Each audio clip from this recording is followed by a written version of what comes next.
Hello. Okay.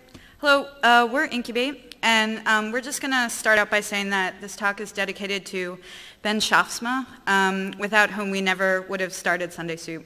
And also that we're really excited that some of our other soup friends are here in the audience today. It's awesome. So we are a research group of curators and administrators interested in thinking about art administration as a creative practice and experimenting with new approaches to arts funding. We started out at a storefront space in Chicago in 2007 with a conversation amongst ourselves about how institutions were not supporting and exhibiting the political and socially engaged artworks that we saw as a critical part of the Chicago art world. This grew into a larger discussion of the negotiations and compromises we would encounter as professional administrators working in the either nonprofit or for-profit art spaces. We wondered how we could experiment with supporting artists and ourselves in a different way. After we posed this question out loud and began organizing talks and discussions, artists started to approach us and ask how they could get money for their projects. We didn't know the answer because we didn't want to organize ourselves as a traditional 501c3 with its logic of growth and hierarchies, and therefore we had no access to grant money. Instead, we decided to start our own grant. Sunday Soup started as a monthly meal that generated money for a creative project fund that anyone could apply to. We are particularly hoping to fund projects that were locally focused, radically minded, and fell outside the realm of art proper. Patrons of Sunday Soup paid $10 for brunch and a presentation by a local artist or organizer, who most of the time also cooked the soup, and got one vote on which proposal received the proceeds from the meal. Our space's physical size controlled the amount of the grant. We could seat around 35 to 40 people, which usually kept the grant to about $200 after costs. Sunday Soup grew out of a lot of other people's thinking.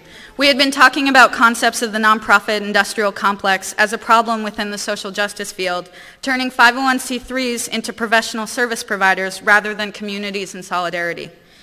We also started looking at other methods of fundraising outside the art world, to things like spaghetti dinners and school bake sales, and wondering if that would get us somewhere. Our own goal was to demystify the process of arts funding by making it direct, transparent, and democratic. It was important to us that everyone who came to our space, whether they were an artist or not, felt that they had a voice and a stake in supporting local culture.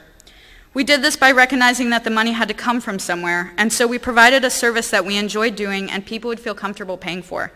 We also asked artists in making their grant proposals to be as accessible as possible with their language and clear about their goals. The people who came to our meal knew that the project they liked the most may not be the one that got the money, but that they could also feel good about supporting whatever got the prize in the end. Why? Because participants as grantees or as customers saw the process as a labor of love from beginning to end, creating an expectation that the winner would use the grant wisely. Sunday Soup works because it is direct democracy in a local context, and it works because it is small, decentralized, and built upon a group of people having face-to-face encounters across the table. As we see it, in the larger arts funding landscape, competition for private and public funding is fierce, forcing artists and organizations to base their programming on available funding streams. In an environment where governmental support for the arts is minimal at best, and private support is dictated by the values and priorities of granting foundations, experimental and controversial work is compromised in order to fit within categories deemed fundable.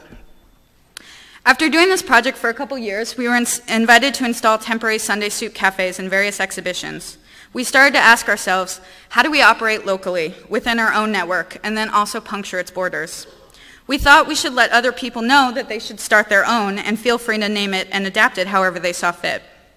Our network was built from various people who had participated in the residency program we used to run in Chicago, or that we met at exhibitions we curated who were interested in the same questions we were. In this way, the basic formula of Sunday Soup was taken up and has since spread to lots of people we don't know. We've always been curious about our own position as arts organizers. While the existence of the not-for-profit tax structure is certainly responsible for a lot of great things, we have tried to imagine a model of support that depends upon a more radical form of participation and creates the space for further imagining. We want to learn by doing. How can we create a new culture beyond analyzing and historicizing existing practices? What does collaboration between administrators and artists look like when institutional authority is called into question? We are not experts in this. Our process is directly dependent on a gradually accumulating group of people who want to be involved in collectively pooling resources, sharing histories on what's already been done, and imagining the conditions for an ethical and critical art world that would support its constituents. It's built upon social relationships that have to develop over time. And we have no magic reserve of money. Our personal and collective financial situation is precarious and always being reinvented. 3 years since we started it, Sunday Soup has turned into an international network with food-based microgranting initiatives in over 20 cities across the US and Europe. Organizers have taken on the model and made it work for their own contexts and audiences. We're not interested in franchising the model, but letting the seed grow where it may and admiring the many different ways other projects have of making do. For example, Baltimore Stew is a joint initiative spearheaded by the Baltimore Development Cooperative and Red Emma's Bookstore Coffee House. They serve a locally sourced 5-course meal geared toward funding social justice initiatives and have a voting system in which no applicant leaves empty-handed. Milan's Granaio operates in a radically different funding climate, where contemporary art competes for state support with antiquities, and there are very few forums for critical dialogue outside of contemporary art institutions funded directly by wealthy private individuals. We do not think of Sunday Soup to be an individual or group's discrete art project. It's less about thinking about art as a social practice and more about our struggle to further integrate our values of building a culture of support for the arts into the texture of our everyday lives. We also recognize that this project is dependent on the volunteer labor of the organizers who must have their own jobs to keep these micro-initiatives afloat. At what point does an experiment like this turn into an unpaid full-time job that we feel a responsibility to keep going? The fact is that it isn't a job. People have begun and continue to organize projects like Sunday Soup because they feel a groundswell of energy driving it forward.